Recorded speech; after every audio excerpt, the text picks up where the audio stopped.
Hi kids! I know it's impossible for you to multiply a 3-digit number by 3-digit number mentally. But no, you can do it. We have done it in a 2-digit by 2-digit number already. Why can't we multiply a 3-digit number by a 3-digit number? Tara, let's try to do it. There are two versions of the technique that we are going to use. Version 1 and version 2. Multiplying a 3-digit number by a 3-digit number. As our first example, we are going to multiply 121 by 232. To demonstrate the technique, I will be expanding the numbers first. Let me introduce the first version. Version 1 starts from left towards right, meaning we will start with hundreds times hundreds. Kapag nag-multiply ka ng 3-digit by 3-digit, the expected maximum product is a 6-digit number and a minimum of 5-digit number. Kapag sinabi mong 5-digit number, it could be 20,000. Let's start with step 1. 100 times 200 equals 20,000. Step 2. Let's multiply hundreds and tens. 3 digits by 2 digits. So, total of 5 digits. Pero ang expected, pwedeng 4, pwedeng 5. 100 times 30 equals 3,000. Step 3. Multiply hundreds and tens, gaya ng step 2. Dahil pareho naman ang expected product ng step 2, pwede yung ilump yan. For example, here we have 200 times 20. So expected natin dyan ay 4,000. Kapag nilump mo ang step 2 and step 3, the sum is equal to 7,000 plus the first step, which is 20,000. At this point, the sum is 27,000.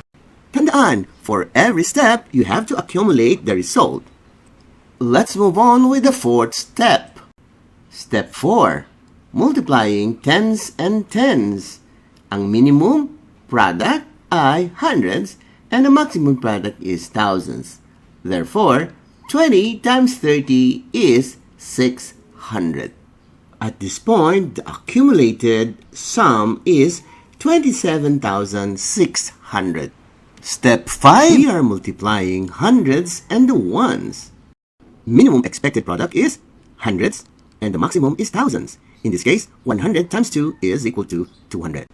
At this point, the total sum is equal to 27,800.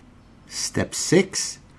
Just like step 5, we are multiplying hundreds and ones, and the expected product is hundreds and a maximum of thousands. You can lump this all.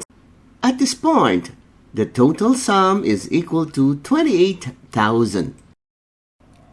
Step 7. We are multiplying the tens and the ones. And step 8 also is tens and the ones. We can lump this together. 20 times 2 is 40, plus 30 is 70. And the last step is ones times 1. Therefore, 1 times 2 is equal to 2. At this point, the total sum is equal to 28,072.